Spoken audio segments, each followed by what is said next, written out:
লন্ডনে প্রধান উপদেষ্টা ও বিএনপির ভারপ্রাপ্ত চেয়ারম্যানের বৈঠক জাতীয় নির্বাচন, সংস্কার ও গণতন্ত্রকে এগিয়ে নিতে গুরুত্বপূর্ণ ভূমিকা রাখবে আশা করছেন বিএনপির সিনিয়র যুগ্ম মহাসচিব রুহুল কবির রিজভী। বৈঠক নিয়ে আওয়ামী লীগ অপপ্রচার চালাচ্ছে বলে অভিযোগ করেন তিনি। এ বিষয়ে আরও জানাচ্ছেন হুমায়ুন কবির। লন্ডনে বাংলাদেশের অন্তর্বর্তী সরকারের প্রধান উপদেষ্টা অধ্যাপক মোহাম্মদ ইউনূস ও বিএনপির ভারপ্রাপ্ত চেয়ারম্যান তারেক রহমানের মধ্যে লন্ডন সময় শুক্রবার সকাল ৯টা থেকে বেলা ১১টার মধ্যে 1-to-1 বৈঠক অনুষ্ঠিত হওয়ার কথা রয়েছে। এই বিষয়ে নয়াপল্টনে বিএনপির কেন্দ্রীয় কার্যালয়ে সাংবাদিকদের সঙ্গে আলাপকালে দলটির মুখপাত্র রুহুল কবির রিজভী জানান, এই বৈঠক অত্যন্ত গুরুত্বপূর্ণ। বৈঠকটির মাধ্যমে দেশের মানুষ ইতিবাচক কিছু পাবে বলেও আশা জানান তিনি।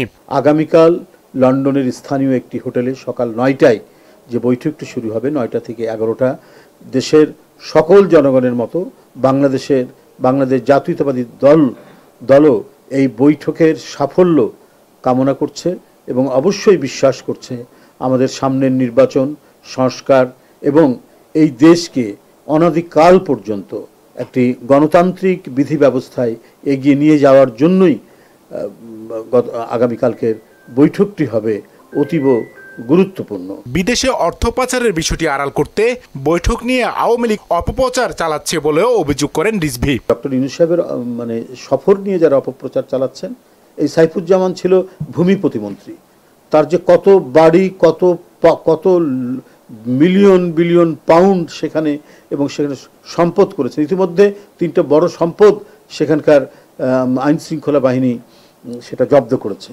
এরপরে দুবাইও দুদক সেখানে করছে এবং বহু প্রায় 700 জনের মতো বোধহয় আওয়ামী দোসরদের সয় সম্পত্তির সেখানে খোঁজ পাওয়া গেছে, সেগুলো তারা তদন্ত করছেন। সীমান্ত দিয়ে ভারত যাদেরকে পুশিং করছে তাদেরকেও বাংলাদেশের নাগরিক নয় দাবি করে রিজভী অভিযোগ করেন, দেশ নিয়ে শেখ হাসিনা এখনো ষড়যন্ত্র চালিয়ে যাচ্ছে। এই অপরাধের জন্য যাদের ন্যূনতম কোনো অনুশোচনা নেই, তারা যে কোনো ধরনের ষড়যন্ত্রে লিপ্ত হতে পারে বলে আমার বিশ্বাস। হুমায়ুন কবির, মোহনা সংবাদ, ঢাকা। তারেক রহমানের দেশে ফেরা নিয়ে সরকারের পক্ষ থেকে কোনো বাধা নেই বলে জানিয়েছেন স্বরাষ্ট্র উপদেষ্টা জাহাঙ্গীর আলম চৌধুরী। গাজীপুরের একটি হাইওয়ে থানা পরিদর্শনের পর সাংবাদিকদের এই কথা বলেন তিনি। সীমান্তে পুশিন প্রসঙ্গে তিনি বলেন, যথাযথ চ্যানেলের মাধ্যমে কেউ আসছে না, অমানবিকভাবে তাদের ঠেলে দেওয়া হচ্ছে।